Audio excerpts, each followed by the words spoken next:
Deer students, good evening to all. আশা করি তোমরা সবাই ভালো আছো। আজকে তোমাদেরকে আমি ইংলিশ সাবজেক্ট কতটা ইম্পর্টেন্ট ডাব্লিউবিসিএস শুধু নয়, আরও বিভিন্ন কম্পিটিটিভ এক্সামসের জন্য তার বিভিন্ন স্ট্র্যাটেজি তোমাদের সামনে আজকে বলবো।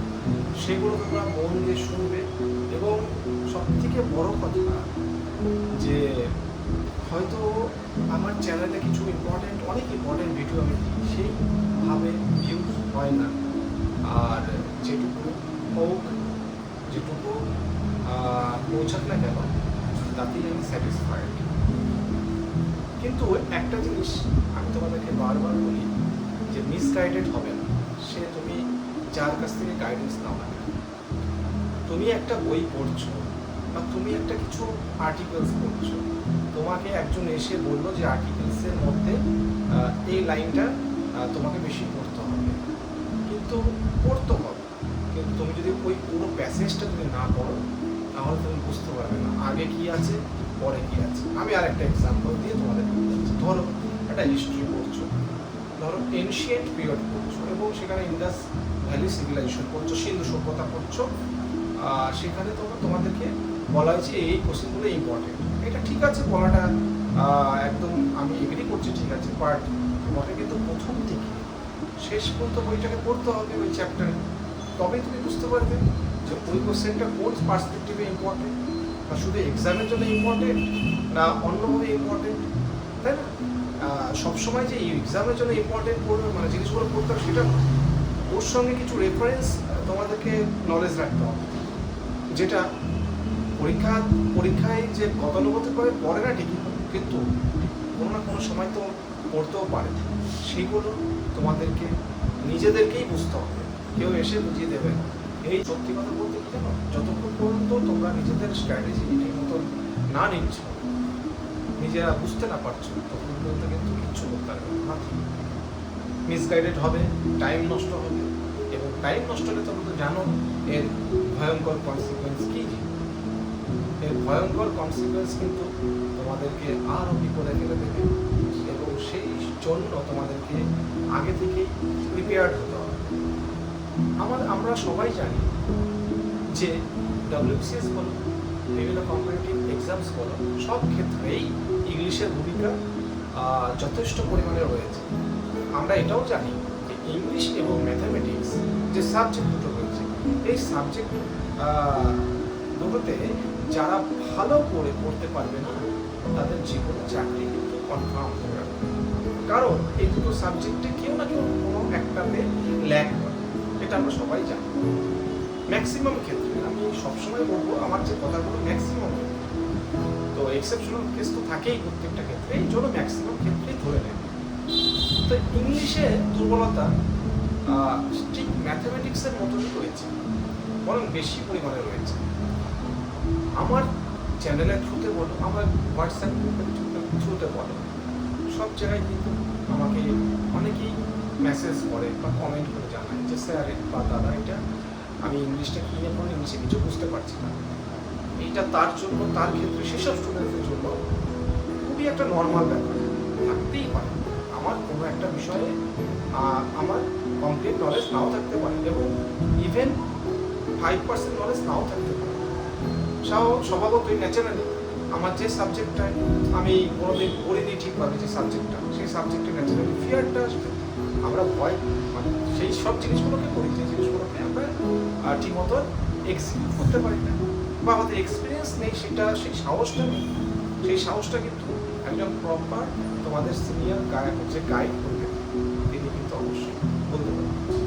তো এই জন্য গাইডেন্স দিতে গেলে খুব লিমিটেড থাকো। প্রথমত ইংলিশের ভীতি আমাদের সবারই কম বেশি রয়েছে, এবং তাদের বেশি রয়েছে যারা ইংলিশ সাবজেক্ট এখন পর্যন্ত হাত দেওনি, মানে পড়নি। দেখো এই যে আমার সামনে দেখতে পাচ্ছ যে টেলিগ্রাফ, এই নিউজ পেপার রয়েছে। কেন করি? শুধুমাত্র কারেন্ট অ্যাফেয়ার্সের জন্য নয়, কম বেশি আমরা ইংলিশে ল্যাক করি। আমরা যেহেতু ইংলিশ পড়ার একটা সাবজেক্ট আমাদের নেটিভ নয়, সেই জন্য কিন্তু ইংলিশে তোমাদেরকে এরকমভাবে এরকম হয়তো দেখতে হবে, এবং এটা খুব টেডিয়াস, খুব কষ্টদায়ক, বাট তোমাদেরকে করতে হবে, কারণ কষ্ট না করলে তুমি ওই সাবজেক্টের আসল বোঝা পাবে। প্রথমত ইংলিশ ইমপ্রুভ করতে গেলে আমি দেখালাম একটু আগে, পেপার তোমাকে নিয়মিত পড়তে হবে, এবং পেপার কীরকমভাবে পড়তে হবে এবং পেপার কীরকমভাবে পড়তে হবে আমি তোমাদেরকে আলাদা করে বলে দেবো।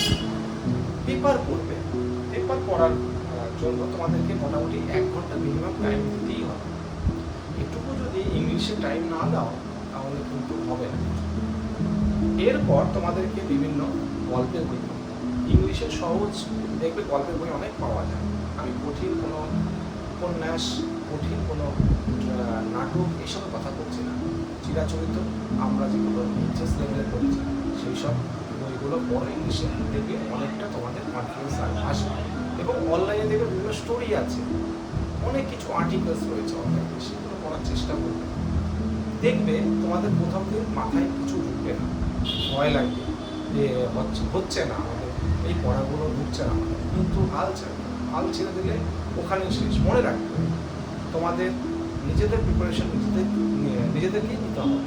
সো তুমি যদি নিজেই ওখান থেকে ভয়ে পালিয়ে আসো, কেউ তোমাকে বাঁচাবে না, ঠিক আছে? বারবার তো প্রথম পয়েন্ট, তোমাদেরকে এই রেফারেন্স টেক্সট পড়ো, নিউজ পেপার পড়ো, বিভিন্ন অনলাইন আর্টিকেলস পড়ো, এগুলো সব কিছু পড়তে হবে। এরপর আসি ভোকাবস কী করে তোমরা ডেভেলপ করো।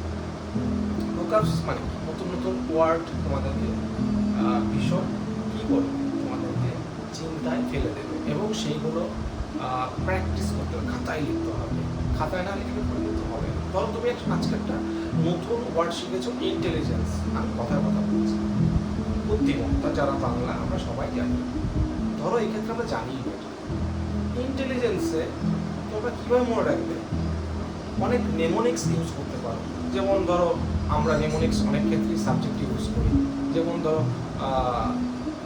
কী বলবো তোমাদেরকে, ধরো শ্রীলঙ্কা একটা দেশ, এই নামটা আমরা মনেই রাখতে পারছি না। ধরো শ্রীলঙ্কার দেশটা আমার নামটা মনে রাখতে পারছি না। শ্রীলঙ্কা মানে শ্রী একটা ওয়ার্ড হিসেবে, আলাদা ওয়ার্ড হিসেবে ধরো যে এর সঙ্গে কীভাবে মনে রাখতে পারবো, লঙ্কা।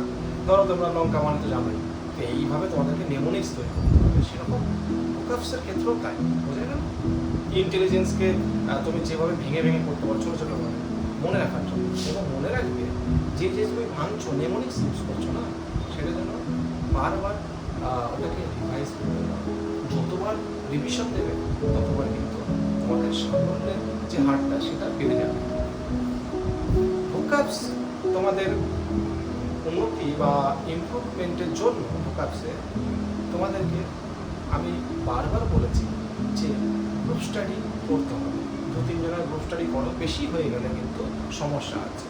দেখবে তোমাদের মধ্যে বিভিন্ন রকম ওয়ার্ড তারা জানে, মানে তুমি ABC 3 জন ইনক্লুডিং ইউ গ্রুপ স্টাডি করছো, এমন একটা ওয়ার্ড জানে যেটা তোমার কাছে ভীষণ মজা না, এবং তোমার মনে হবে এই বাবা এই ওয়ার্ডও জানে, তার অনেক জ্ঞান, কিন্তু ও দেখবে তুমি যেটা জানো ও এটা জানে না।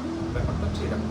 তো এরকম শুনে শুনে কিন্তু এক্সপিরিয়েন্সটা হবে, এবং সেটা মনে থাকবে যে এই ব্যক্তিটি ওই কথাটা বলেছেন, তার মানে ওটা ইংলিশ, তখন ওর এক্সপ্রেশন দেখে যে এই কথাটা যখন বলছেন তার মানে এইটা, বুঝতে পেরেছো বাবা? তো এইভাবে ভোকাবস করতে হবে। এরপরে আসি, ভোকাবস থেকে বিভিন্ন অ্যাপ পাওয়া যায়। অ্যাপের মাধ্যমে গেম খেলতে পারো, যে মানে মক টেস্ট যেটাকে আমি বলছি, গেমের থ্রুতে করতে পারো, বা এমনি মক টেস্ট দিতে পারো। অনলাইনে অনেক মক টেস্ট পাওয়া যায়, সেগুলো করতে পারো। এমসিকিউ প্র্যাকটিস করতে পারো।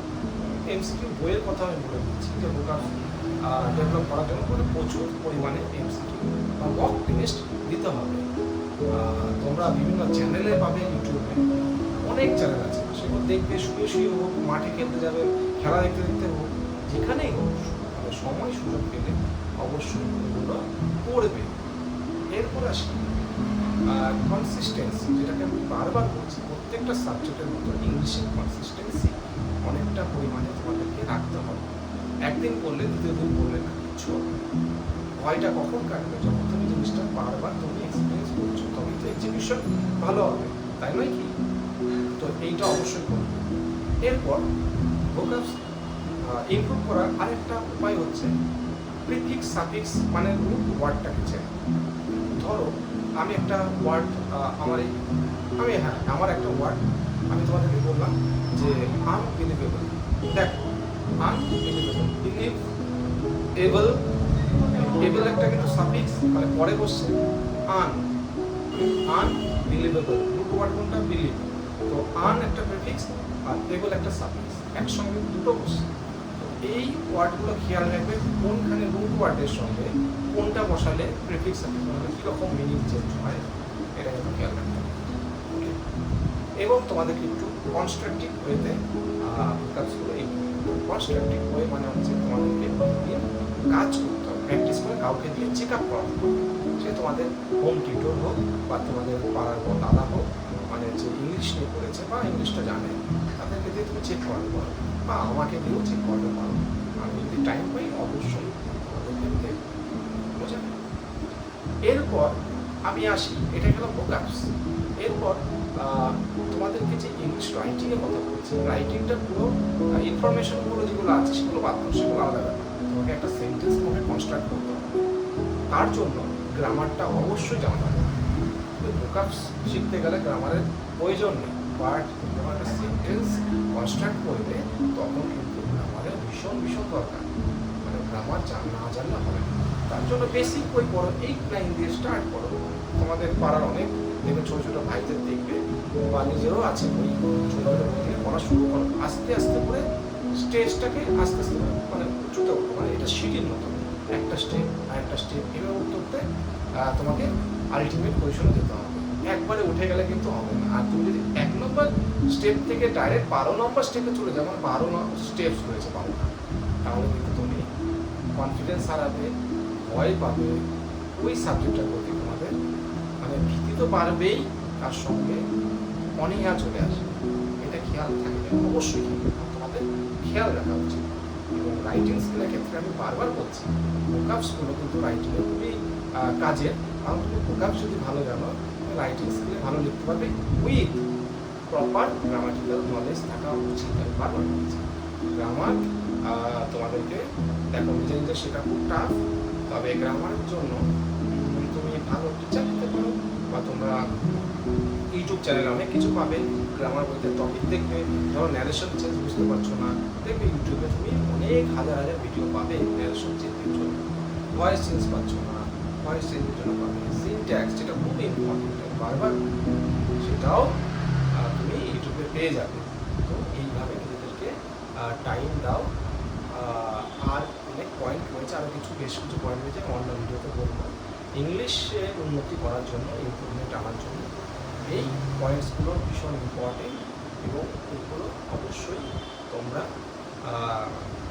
রাখবে, পড়বে, প্রতিনিয়ত প্র্যাকটিস করবে এবং স্পোকেন ইংলিশটা একটু বাড়াবে। মানে তুমি যখন বন্ধুর সঙ্গে 3টে বন্ধু বা 2টো বন্ধু গ্রুপ স্টাডি করবে, ইংলিশে একটু কথা বলবে এবং যে এমন একটা বন্ধু নেবে যে ওই গ্রুপের মধ্যে ভালো ইংলিশ বোঝে, মোটামুটি ইংলিশ বোঝে, গ্রুপটাই এবার। Thank you. আশা করি ভালো লাগলে ভিডিওটা শেয়ার করে দিও, আর পারলে সাবস্ক্রাইব করে দিও।